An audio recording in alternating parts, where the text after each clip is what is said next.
চারপাশে সবুজ পাহাড়, মাথার উপর নীল আকাশ। এই দুইয়ের মাঝ দিয়ে বয়ে গেছে একটি খাল, নাম তার তৈন। তৈন খালের পাশে দাঁড়িয়ে আছে তাংখয়েন ঝর্ণা, আর তাংখয়েন ঝর্ণা থেকে মিনিট 10 হাঁটলেই দেখা মেলে মাছখুমের একটা ছোট্ট লুকানো জলধারা, যার গল্প খুব অল্প মানুষই জানে। আজকের এই পথটায় আমরা হাঁটব। পাহাড়, খাল আর ঝর্ণা, এই তিনের গল্প নিয়েই সাজানো আজকের এপিসোড। আসসালামু আলাইকুম।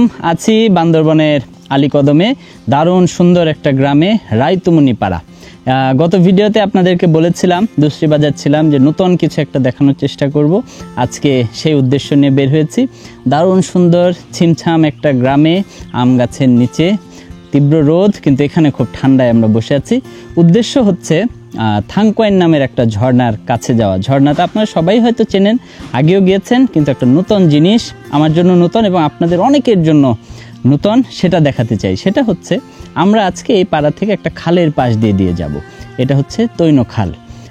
তো তৈন খালের পাশ দিয়ে যেতে যেতে যখন আমরা ঝর্ণার কাছে পৌঁছবো, ঝর্ণা দেখার শেষে আমরা সবাই হেঁটে হেঁটে অনেক উপরে একটা পাড়ায় উঠি, প্রায় 20-25 মিনিট লাগে, হাজিরাম পাড়া বলে। সেই পাড়া দিয়ে উঠে আবার আমরা খালে নামি। আমার বহুদিন ধরে কোশ্চেন, কেন এই কষ্ট করে উপরে উঠে আবার একই খালেই নামি? তো উত্তর কিছুটা পেয়েছি।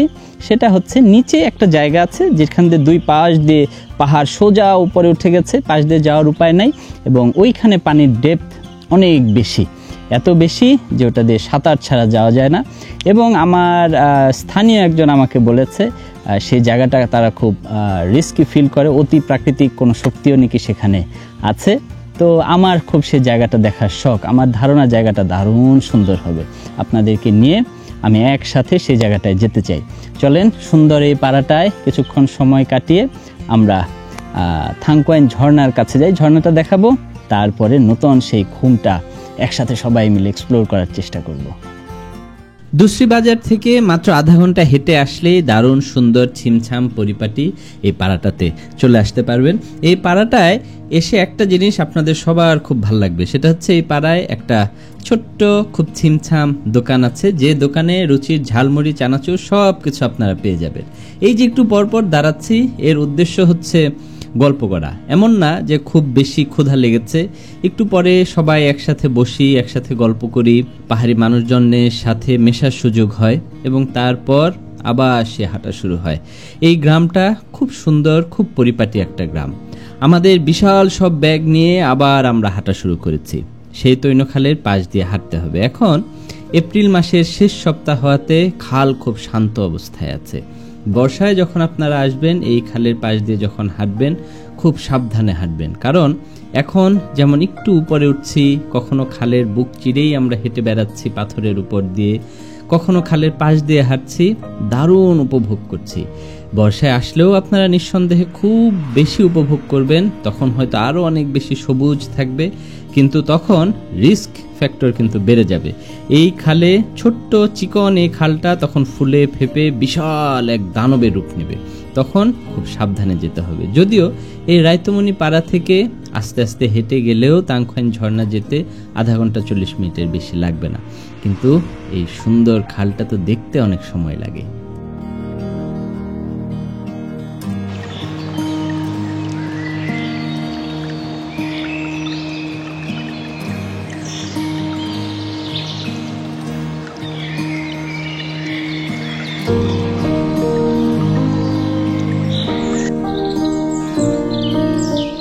বর্ষায় খালের পানি থাকে এমন ঘোলাটে, কিন্তু গাছের পাতাগুলো একদম সবুজ চকচকে। আর শুষ্ক মৌসুমে যেমন তরতর করে হেঁটে যাওয়া যায়, বর্ষায় পা টিপে টিপে হাঁটতে হয়।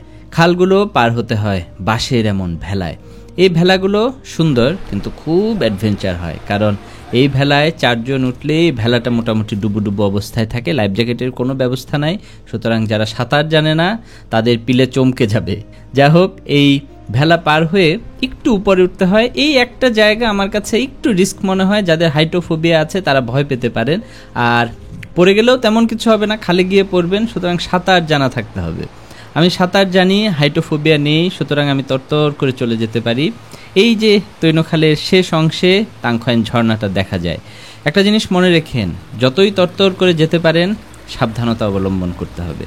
এবং তৈনখালের যে জায়গা থেকে তাংখয়েন ঝর্ণাটা প্রথম দেখা যায় শেষবারের মতো, তখন এই খালটা পার হতে হয় এবং সেই জায়গায় খাল পার হওয়াটা সবচাইতে বেশি রিস্কি এবং ভয়ঙ্কর আমার কাছে মনে হয়েছে। সুতরাং দড়ি টানিয়ে আস্তে আস্তে খুব সাবধানতার সহিত খালটা পার হবেন এবং তারপর খুব সুন্দর একটা ঝর্ণা উপভোগ করবেন।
বাংলাদেশে যে কয়টা ঝর্ণা খুব অল্প ট্রেকিং করে যাওয়া যায় তার মধ্যে এই তাংখয়েন একটা, এবং এই ঝর্ণার পাশে রাতে থাকারও ব্যবস্থা আছে। এই ধরনের ব্যবস্থা খুব কম ঝর্ণাতেই কিন্তু আছে।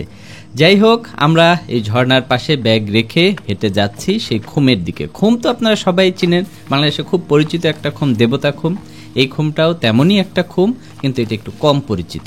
এবং সম্পূর্ণ তৈনখালের পাশ দিয়ে হেঁটে হেঁটে আসবেন, আর শেষ মুহূর্তে যখন এই খুমের পাশ দিয়ে হাঁটবেন আপনি বুঝতে পারবেন এই জায়গাটা আসলে একটু অন্যরকম, একটু বেশি নীরব, চারপাশটা একটু বেশি বন্য।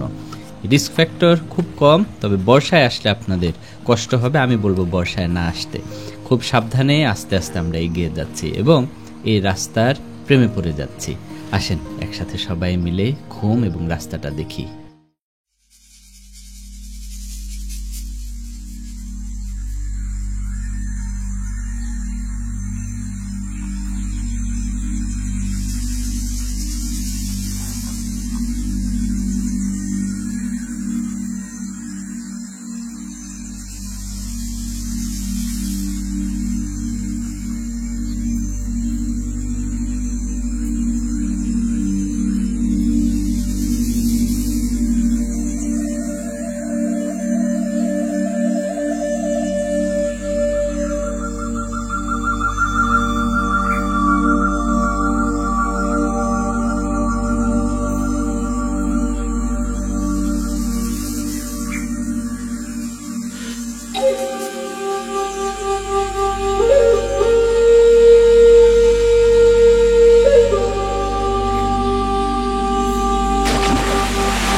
ঘুম এবং ঝর্ণা দেখা শেষে আমাদের পরবর্তী গন্তব্য হাজিরামপাড়া, যেখানে আজকে রাতটা আমরা থাকব।